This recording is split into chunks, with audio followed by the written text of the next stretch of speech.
Hi, my name is Debbie. I'm 61, and I used to need 28 prescribed medications to help me manage my health condition of COPD, MAC lung disease, and chronic regional pain syndrome. And today I only need 4 medications, with one of those being medical cannabis. I've had 20 hospitalizations, with 6 of them being due to serious lung infections. I have to go in and have an IG infusion every month because my immune system has been completely destroyed. And I know with just one wrong breath, one wrong move, one wrong legislation or regulation passed, and I could find myself right back in a hospital fighting for my life. Cannabis has given me the ability to do things that I thought I would never be able to do again. Simple things, something as simple as being able to sit here and talk to you today. Cannabis has been truly a gift. In 1998, I was diagnosed with COPD, and I have spent 19 years learning how to manage, maintain, and live with a chronic illness that affects my ability to breathe. Numerous hospitalizations, lung exacerbations that last for months, to the point that I contracted MRSA in my lungs and was informed that I needed to have a lung transplant, only to discover that I couldn't even make it on the waiting list because of an FDA-approved drug, OxyContin. I just needed to learn to accept. This will be your new life. And that's what I went off and did. More hospitalizations, lots of doctor's appointments, sick most of the time, unable to do much of anything. Then 2016 occurred, and I was being told by my doctors that they would no longer be providing me with my prescription of OxyContin, that FDA-approved drug.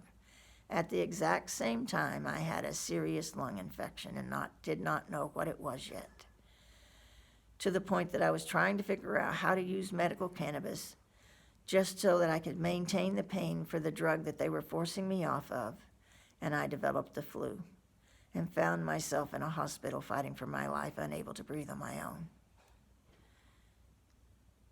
It was scary. I was confused. I didn't understand the community around me. Why were we forcing me to do something at a time that I was so sick without even knowing what it was yet? Well, we found out I have what's called MAC lung disease. It's a form of TB. I don't want it, but I obviously can't give it back. So now I have to figure out how to treat it. So I started traditional treatments right away, and within less than a month, I had lost over 20 pounds. I was unable to raise my arms off of the side of my body because it was affecting my muscles and tendons. The doctor said, the treatment is worse than the disease. We have to stop this. She sent me to the CDC to see if there was anything that they could offer me. And they said, no, we're still using the exact same treatments that were developed in the early 1900s for TB. And we're not thinking that there's going to be anything new that's coming along. You just need to accept. This is your new life. We'll do your CT scan every 6 months to see what the progression is, and we can just see if something comes along the way. Well, I left accepting, trying to still figure out how to use cannabis to control my pain, to discovering that it helps me to reduce my opiates safely, to all of a sudden realizing I'm not doing my breathing meds anymore. Well, 3 or 4 days would go by and I would realize I haven't done my breathing meds today. This is something I've been doing for 19 years, twice a day, just to be able to breathe. And I didn't understand why all of a sudden I didn't need this anymore. It didn't add up. But I was taking that medicine out of guilt now. And I did this for months. And finally in December of 2017, we decided to stop all of my breathing meds. And in May of 2018, when we did my CT scan, my lungs are stable.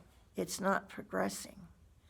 It's not something I was looking for, not something I was asking for, and it sure wasn't something I was expecting. The doctors can't explain it. They like what they see. They're very pleased with the results. But we can't say it's cannabis because I'm just one story. No, there's just not enough research to back that up. You're just one story. I said, well, there's a research that's being done out of Great Britain with rats with TB, and they're finding that it's healing the inflammation with cannabis. And she said, well, that's just one study. And I said, but it's healing the inflammation. That's just one research.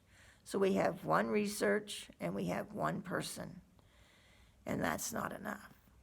Well, I don't know where the responsibility lies with this and who's responsible to sharing this information, but I believe we as patients are responsible. Because with 8.5 million Americans diagnosed with COPD, how many of them know that there's a chance that cannabis could improve their ability to breathe? I have the ability to sit here and talk to you today without oxygen on.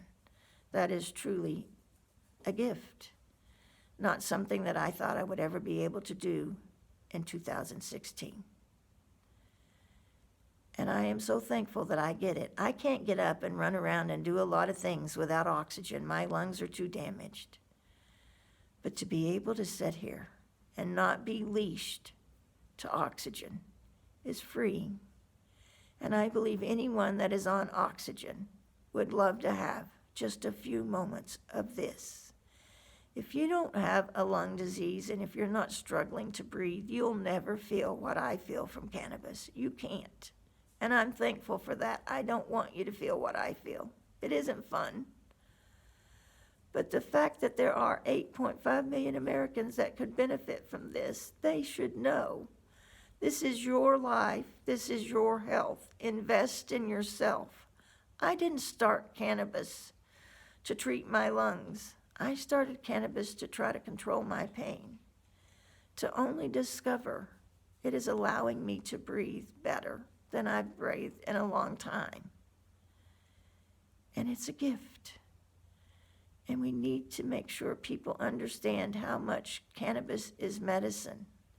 It truly is changing people's lives, and it's improving health conditions we've been struggling with forever. It could actually change our health system. I believe there's going to be a medical breakthrough if we just allow ourselves to see the importance of cannabis. We can't lose the access to cannabis medically. If we don't stay focused on this, the medical community will never accept it. And we need their help because there's things we can't do on our own. We don't know what else could be. There could be such possibilities if everybody was involved. And as long as I'm breathing, I will do everything in my power to make sure we all have access. Because I can't afford to go back. Because if I lose cannabis, where is that going to put me? I don't know, but I know I don't want to go there again. Where I've been has not been fun, and I'm not saying this is fun, but this is so much better. And cannabis allows me to relax a little, sleep a little, feel and do things that I just never thought I'd do. Simple things that most people just take for granted. I don't take any of them for granted. I know how special of a time this is for me and for my family. And I want to make sure everyone can understand that if we don't do something, we're going to lose our access to medical cannabis. So I'm really glad you stopped by. I hope you have a beautiful day, and I hope you have someone you can share this story with. Bye.